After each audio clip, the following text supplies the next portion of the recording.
E aí, gente, tudo na paz? Eu espero que você esteja bem. Sejam muito bem-vindos ao meu canal. Meu nome é Felipe Góes. Eu estou aqui para apresentar para vocês hoje, falar um pouquinho para vocês hoje sobre os evangelhos. Você que está comigo, você que está lá no grupo nosso do WhatsApp, veio através de lá, sejam muito bem-vindos. Você que está chegando também de outras formas, sejam muito bem-vindos.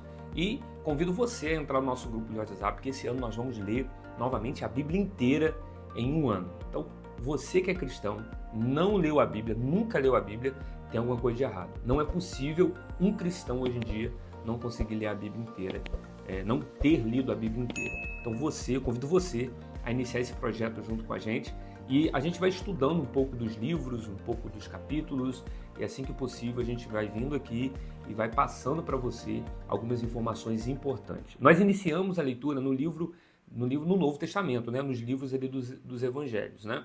E muitas pessoas me perguntam às vezes por que a gente iniciou no livro dos Evangelhos. O livro de Mateus, Marcos, Lucas, João, o Novo Testamento ali, para quem está iniciando uma leitura, ela se torna mais fácil a compreensão. Então, para a gente que está começando a ler a Bíblia inteira nesse ano de 2026, é interessante que a gente comece ali no livro dos Evangelhos. Você vai conseguir ter um entendimento maior, melhor, e daqui a 2 meses e meio, 3 meses, a gente aí sim vai lá para o Antigo Testamento. Você aí com mais um entendimento melhor, maior, a gente consegue e inicia lá o projeto, continua o projeto e inicia lá lendo o livro de Gênesis, tá? No Antigo Testamento. Um outro motivo que eu percebi, é que quando a gente começamos no Antigo Testamento, é muito mais fácil a pessoa, às vezes, perder uma motivação. Eu sei que, Felipe, precisa de motivação para ler a Bíblia e tal, aí a gente vai entrar em outro questionamento, mas é importante a gente ter pequenas vitórias e até alcançar a grande vitória, que é ler a Bíblia inteira. Então, quando a gente finaliza o livro do Novo Testamento, né, os livros do Novo Testamento, isso é uma pequena vitória. Porque daqui a 2 meses e meio, 3 meses, alguém vai perguntar para a gente, já leu a Bíblia toda? Eu falei assim, não, nós lemos, já terminei o Novo Testamento, né? Agora eu estou começando o Antigo. Então, são pequenas vitórias que no final nos dá a grande vitória, que é ler a Bíblia inteira durante esse ano. O Novo Testamento é quando inicia ali depois do nascimento de Jesus, né? Quando Jesus ele vem há pouco mais de 2000 anos atrás, e ali inicia o livro dos Evangelhos. Okay? Ele é uma continuidade, se a gente perceber, ele é uma continuidade do Antigo Testamento, né?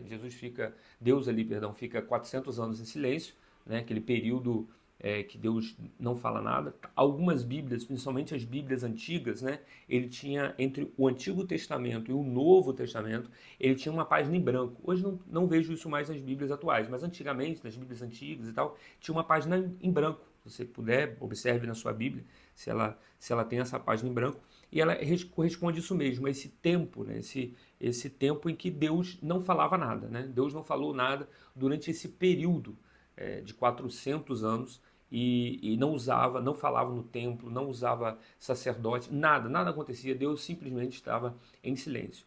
Deus só vai falar agora no Novo Testamento, quando através do pai, né, de João Batista, que é um sacerdote, entra dentro do templo e ali vai ter um anjo, vai falar com ele. Ali a gente vê o início, novamente, do projeto que Deus vai trazer para a humanidade, que é vindo através de Jesus Cristo vindo à Terra. Beleza? Então, nesse período, a gente tem um tempo de silêncio e ali inicia no Novo Testamento.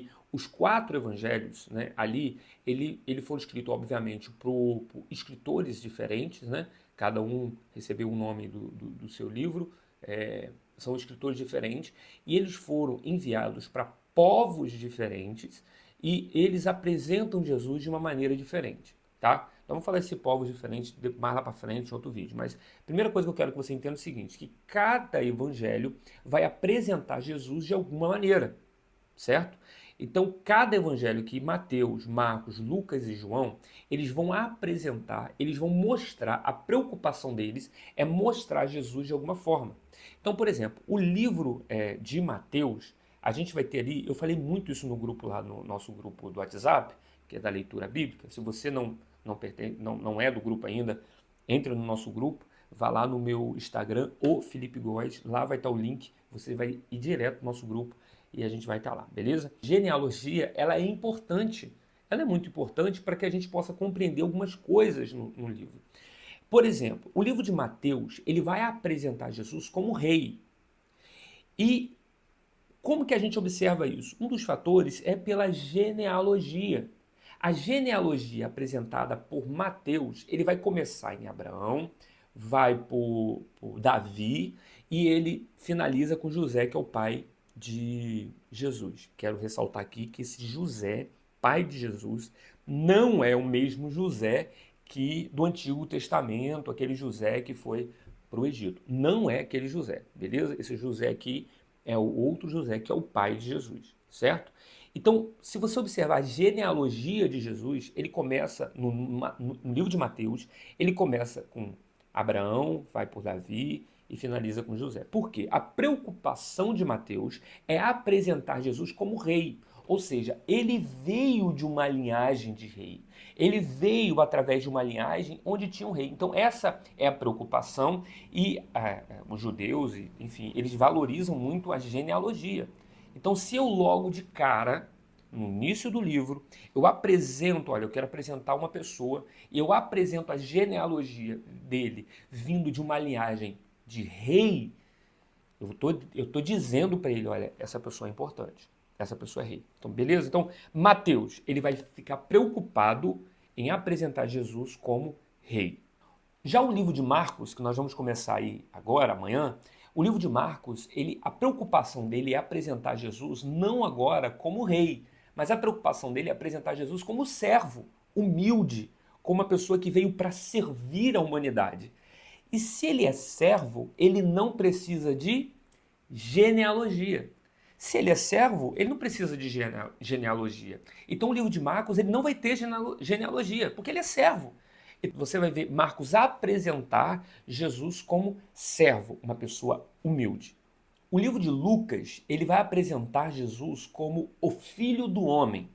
Se você parar para pensar, a genealogia de Lucas é diferente da genealogia de Mateus. Lá para frente, quando a gente vê Lucas, você vai ver. Na genealogia de Mateus, Mateus vai vir, como a gente vê comum, né? Como é comum, ele começa de Abraão e vem até Jesus. No livro de Lucas, não. O livro de Lucas, ele começa em José, que é o pai, e ele finaliza com Adão. E Adão sendo... E daí, né, termina com Deus. Então, se Mateus, ele inicia de trás para frente, o livro de Lucas não. O livro de Lucas, ele começa de frente para trás. Jesus, então, é apresentado de fato como ele é, o homem ideal, que começa com ele e finaliza lá em Adão e Deus. Já de João é outra preocupação. João agora vai se preocupar em apresentar Jesus como Senhor, Senhor mesmo de nossas vidas. Então, não tem, no livro de João, não vai ter genealogia. O livro de João vai ter, por outro lado, o livro de João começa o quê? Ele é o verbo. Olha que maravilha. Ele é o verbo encarnado, ele é a palavra, né? Ele é o verbo que veio, estava com Deus, era Deus. Então a preocupação de João vai ser diferente da preocupação de Mateus, de Marcos e de Lucas. A preocupação de João agora é apresentar Jesus como Senhor. Então a gente tem agora 4 evangelhos. Esses 4 evangelhos vão apresentar Jesus de diferentes formas, beleza? Então a gente tem Mateus, que vai apresentar Jesus como rei. Nós temos Marcos, que não tem genealogia e por isso vai apresentar Jesus como servo. Nós temos Lucas, que tem genealogia de frente para trás e ele vai apresentar Jesus como filho do homem. E nós temos João, que não tem genealogia, muito pelo contrário, ele quer comprovar a divindade, dizer que Jesus é o Senhor. Mas eu espero que vocês tenham compreendido uma coisa, tá bom? Deus abençoe vocês. Eu peço que você se inscreva aqui no canal, comente, compartilhe com alguém que é importante e chame o pessoal para ler Bíblia junto com a gente, tá bom? Deus abençoe vocês, Deus abençoe sua casa. Até breve, valeu, tchau, tchau.